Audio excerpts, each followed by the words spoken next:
जब मैंने अपना पहला वीडियो पोस्ट किया और उसके बाद जो हुआ वो बहुत इंटरेस्टिंग था। बिना किसी से प्रमोशन कराए और बिना किसी एल्गोरिदम डेटा के इसे पहले ही महीने में हजारों व्यूज और 1000 सब्सक्राइबर्स मिले। अब मेरे चैनल पे सिर्फ 5 वीडियोस हैं, जिसमें से आधे से ज्यादा पे 3-3 लाख व्यूज हैं। आपने ऐसे बहुत सारे छोटे छोटे चैनल देखे होंगे जो बहुत तेजी से आगे बढ़े हैं और उनमें से एक मैं भी हूँ। और यह भाग्य नहीं है, ये एक स्ट्रैटेजी है जो भले ही बोरिंग है लेकिन बड़ा काम करती है और इसे कोई भी सीख सकता है। और मैं आपको इसे सिखाने वाला हूँ कि आप इसे इस्तेमाल करके उन सभी से आगे निकल जाओ जो आपको पीछे करने में कोई कसर नहीं छोड़ते। आप उन सबको पछाड़ते हुए उस पहाड़ को पार कर जाओगे जो न जाने कितने लोगों के सपनों को कुचल चुका है। और जब आप इसे पार कर जाते हैं तो YouTube खुद आपसे दोस्ती का हाथ बढ़ाएगा। और जब आपको YouTube के साथ दोस्ती मंजूर होगी तो YouTube आपको एक प्यारा सा ईमेल भेजेगा, welcome to the YouTube partner program, जिसके बाद आप बन जाएंगे यूट्यूबर बाबू।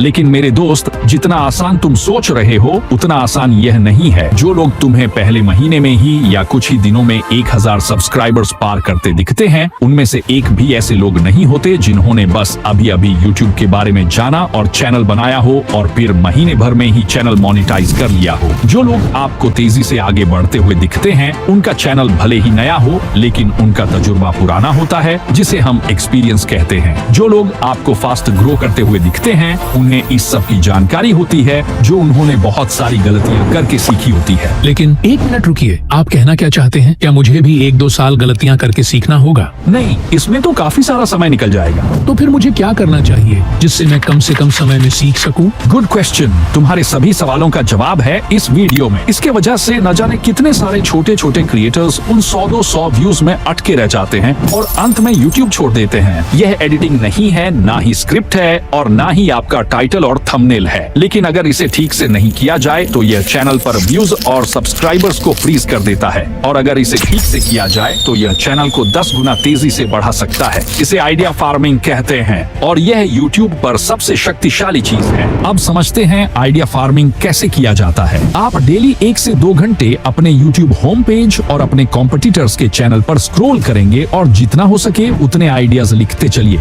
कम से कम 100 आइडियाज को लिखें और अब इन आइडियाज पर जितना हो सके उतनी रिसर्च कीजिए, क्योंकि YouTube आइडियाज का ही बिजनेस है। जो जितना इस पर पकड़ बनाता जाता है वो उतना ही ब्लो अप करता जाता है। इसीलिए मैं कितनी बार कह चुका हूँ कि YouTube पर सबसे पावरफुल चीज अगर कोई है तो वो वीडियो आइडिया ही है। क्योंकि देखो, वीडियो आइडिया से ही आपका टाइटल और थंबनेल बनता है और टाइटल और थंबनेल ही YouTube होम पेज पर दिखाई देगा, आपके वीडियो का कंटेंट नहीं। वीडियो आइडिया ही आपका टाइटल और थंबनेल डिसाइड करता है। अगर आपका वीडियो आइडिया खराब है तो आपका टाइटल और थंबनेल अपने आप खराब हो जाएगा। चाहे आप थंबनेल को कितना भी आई कैची बना लो, कोई उस पर क्लिक नहीं करेगा, क्योंकि आपके जैसे थंबनेल्स उसे कई सारे दिख रहे होते हैं। वह क्लिक उसी पर करेगा जिसकी उसे जरूरत है। चलो मैं आपको इसे प्रूव करता हूँ। आपने YouTube खोला तो आपके सामने कितने सारे थंबनेल्स दिखे होंगे, लेकिन आपने इन्हें इग्नोर करते हुए इस थंबनेल पर क्लिक किया। तो आप मुझे बताइए, क्या यह थंबनेल उन सभी थंबनेल्स से बेहतर था? बिल्कुल भी नहीं।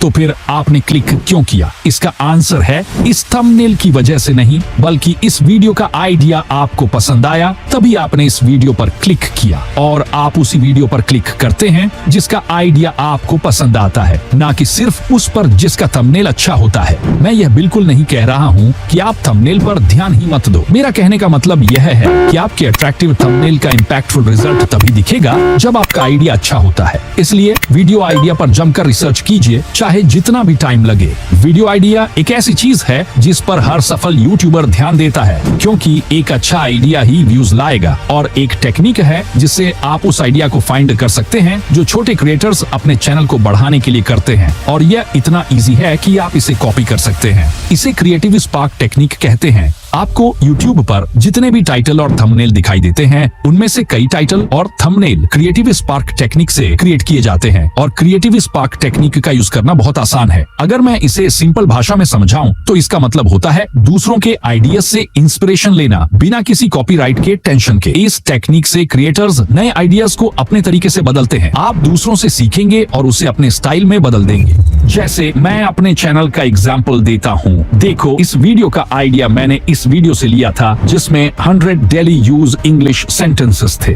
मैंने इसमें कुछ क्रिएटिविटी का यूज किया और इस आइडिया को अपने चैनल के लिए 100 फेसलेस चैनल आइडियाज में बदल दिया, जो बिल्कुल काम किया। और इसे काम करना ही था क्योंकि जिससे इंस्पिरेशन लिया था वो पहले से ही काम कर चुका था। अगर आपको लगता है कि यह सिर्फ लक था तो यह देखो, मैंने इसे चेक करने के लिए अपने एक दोस्त को भी वही आइडिया दिया और आप देख सकते हैं कि उसने अपने चैनल पर इस आइडिया को ट्राई किया और उसका चैनल हाफ मोनेटाइज हो गया। अब आप इसे लक नहीं कह सकते। मैं आपको जितने भी टिप्स देता हूँ मैं उसका प्रूफ जरूर देता हूँ ताकि आप बिना किसी डर के मेरे द्वारा बताए गए टिप्स को यूज कर सके। और मैंने जितने भी वीडियोस दिए हैं आप देख लेना, सभी में प्रूफ मिलेगा। प्लीज बिलीव मी, मैं आपको कभी भी गलत रास्ता नहीं दिखाऊंगा। आपके पास सैकड़ों वायरल आइडियाज हैं, बस आपको छानने का तरीका आना चाहिए ताकि आप सबसे अच्छे आइडियाज पर काम कर सको। मैं ऐसे ही आइडियाज को फाइंड करता हूँ और सभी आइडियाज को इन 5 सवालों से गुजारता हूँ। पहला सवाल, क्या यह आइडिया मुझे एक्साइटेड कर रहा है? अगर आप इस आइडिया पर काम करने के लिए एक्साइटेड नहीं हैं, तो आप अपना बेस्ट नहीं दे पाएंगे और यह कैमरे पर साफ दिख जाएगा कि आपने वीडियो कितना दिल से क्रिएट किया है। दूसरा सवाल, क्या यह संभव है? कभी कभी हम ऐसे पागलपन भरे आइडियाज के साथ आते हैं जैसे मैं चांद पर गया। हाँ, यह एक कमाल का आइडिया है जो वीडियो अपलोड करते ही मिलियंस ऑफ व्यूज ला सकता है, लेकिन यह संभव नहीं है। जैसे कि कल को अगर हम आपके सामने ऐसा वीडियो अपलोड करें कि इस ट्रिक से एक दिन में 1 करोड़ सब्सक्राइबर्स हो जाएगा 100% गारंटी के साथ, यह एक पागलपन आइडिया है जिस पर आप क्लिक तो कर देंगे लेकिन कमेंट्स में भर भर के आशीर्वाद भी देंगे। इसलिए ऐसा आइडिया सिलेक्ट मत करना जो सुनने में कमाल का लगे लेकिन पॉसिबल ही ना हो, नहीं तो आशीर्वाद मिलने पक्के हैं। तीसरा सवाल, क्या इस आइडिया से रिलेटेड कोई यूट्यूब पर वीडियो है जिसे अच्छा खासा व्यूज मिला हो? अगर हाँ, तो यह एक अच्छा संकेत है कि आइडिया काम करेगा। चौथा सवाल, क्या इस आइडिया के लिए अच्छा टाइटल और थंबनेल बना पाएंगे? अगर हाँ, तो यह आइडिया ठीक है और आगे काम किया जा सकता है। पांचवा सवाल, इस आइडिया की डिमांड कितनी है? अगर आपने ऐसा टॉपिक सेलेक्ट किया है जिसमें ऑडियंस की डिमांड कम है तो आपको व्यूज भी कम मिलेंगे। जब आप इन सवालों और फॉर्मूला पर आइडियाज को परखते हैं तो आप गलत सिलेक्शंस से बच सकते हैं। सभी ने कभी न कभी एक वीडियो बनाया है जो फ्लॉप हो गया, जबकि मेहनत में उसने कोई कसर नहीं छोड़ी थी, लेकिन फिर भी वीडियो फ्लॉप हो गया और इसका कारण था कि उसने आइडिया गलत सेलेक्ट कर लिया। अगर आपको यूट्यूब पर लंबे समय तक बने रहना है तो आपको अपने इंटरेस्ट के बजाय ऑडियंस की डिमांड के हिसाब से चलना होगा। हमारे आइडिया की जांच का अंतिम कदम यूट्यूब होम पेज पर होता है। कभी कभी यूट्यूब का एल्गोरिदम ऐसा खेल दिखाता है कि सभी फॉर्मूलास को धज्जियां उड़ा देता है, तो आपको यह सुनिश्चित करना चाहिए कि आप भ्रमित न हो। यह एक डिस्ट्रैक्शन है जिससे आपको दूर रहना चाहिए, नहीं तो यह आपके सक्सेस को चकनाचूर कर देगा। अगर आप सक्सेस चाहते हैं तो आपको इस बिल को भरना होगा। क्या आप इसे भरने के लिए तैयार हैं? अगर हाँ, तो आप अपने सक्सेस को डूबने से बचा लेंगे।